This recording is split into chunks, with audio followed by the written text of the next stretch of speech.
Hello बच्चों, आज हम लेके आए हैं आपके लिए video number 4 respiration in human life process से चैप्टर 6। रेस्पिरेशन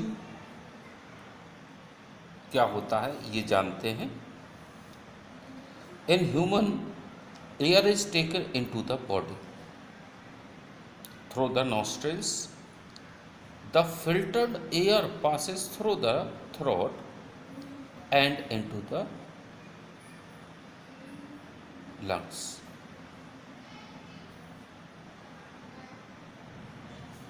ह्यूमंस में जो एयर है नॉस्ट्रल से ली जाती है और जो फिल्टर्ड एयर है ये थ्रोट से पास होते हुए लंग्स में एंटर करती है। ह्यूमंस में क्या होता है कि जो एयर है हम नाक से लेते हैं, गले से होती हुई ये फिल्टर्ड एयर नोज़ में हेयर्स होते हैं। हेयर से क्या होता है, एयर में जो पार्टिकल्स होते हैं डस्ट पार्टिकल वो नाक में ही रुक जाते हैं और गले से होता हुआ जो एयर है थ्रोट से होती हुई एंटर करती है हमारे लंग्स में। Within the lungs the passes divides into smaller and smaller tubes which finally terminate into balloons like structure which are called alveoli। Lungs में जब ये एयर एंटर करती है तो जो ट्रैकिया है वो कन्वर्ट हो जाता है, डिवाइड होता चला जाता है छोटे छोटे पार्ट्स में और लास्ट में ये एक बैलून लाइक स्ट्रक्चर्स में लास्टली कन्वर्ट होता है जिसे हम एल्वोली कहते हैं। The alveoli provides a surface where the exchange of gas can take place.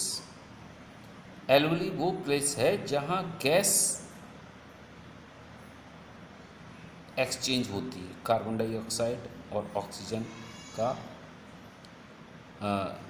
Exchange होता है और ये एक्सचेंज डिफ्यूजन से होता है।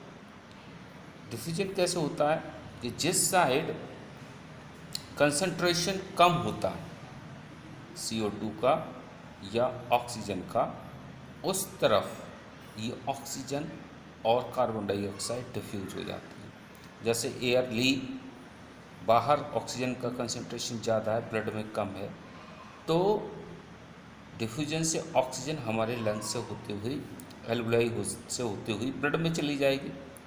रेस्पिरेशन से ब्लड में बहुत सारी कार्बन डाइऑक्साइड कलेक्ट हो जाती है, उसके कंपेयर में इन्वायरमेंट में CO2 कम है, तो डिफ्यूजन से के माध्यम से जो ब्लड की CO2 है वो एयर में जब हम एक्सलेट करते हैं, सांस छोड़ते हैं, तो ये बाहर निकल जाती है। The walls of the alveoli contain an extensive network of blood vessels. At the place diffusion take place, O2 entered into the blood and from the blood CO2 diffuse out। ये बहुत बड़ा नेटवर्क जो alveoli हैं ये provide करती हैं जहाँ से CO2 और O2 एक्सचेंज हो जाती है। CO2 बाहर निकल जाती है और O2 अंदर चली जाती है। इसी चीज़ को हम एक डायग्राम से समझने की कोशिश करते हैं। Look at the diagram. Nasal passes है, थोड़ा इसे लार्ज कर देता हूँ।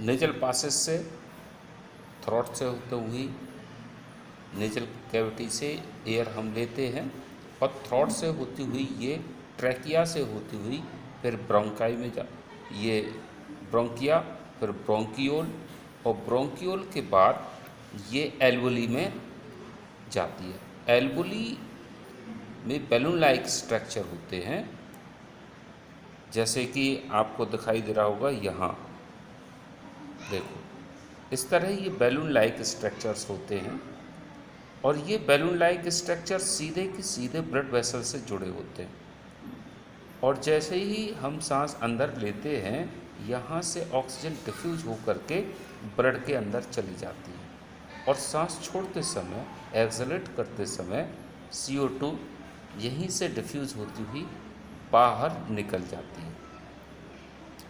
हमारी बॉडी के अंदर 2 लंग्स होते हैं, राइट एंड लेफ्ट, जो रिब केज के अंदर बंद होते हैं, बैलून लाइक स्ट्रक्चर होते हैं, जिसमें ये सारा स्ट्रक्चर रहता है। कौन कौन सा? ट्रैकिया, फिर ये ब्रोंकिया, फिर ब्रोंकियोल्स, उससे और छोटा डिवाइड हो जाता है, और ब्रोंकियोल्स डिवाइड हो जाते हैं एल्वोली। लंग्स के ठीक नीचे डायफ्राम होता है जो फैलता सिकुड़ता है, जो हमें सांस लेने में मदद करता है।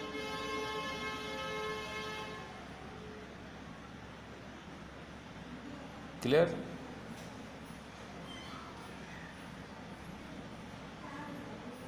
समझ में आ गया होगा, आपको क्लियर हो रहा होगा। अगर कोई चीज़ क्लियर नहीं हुई है या समझने में कोई दिक्कत हो रही है तो वीडियो दोबारा से देखिएगा, और फिर मुझे कमेंट करके बताइएगा कि आपको और क्या चाहिए। ये आपकी बुक का डायग्राम है। डायग्राम बनाना भी पड़ता है, ये एग्ज़ाम में आ जाता है, 4 मार्क का क्वेश्चन आ जाता है, कभी कभी 3 मार्क का आता है, लेकिन बोर्ड में अक्सर तीसरे साल, दूसरे साल ये क्वेश्चन पूछ लिया जाता है। तो इसलिए इस क्वेश्चन को अच्छी तरह तैयार करना चाहिए आंसर को, और इस वीडियो को देखिए 2-3 बार।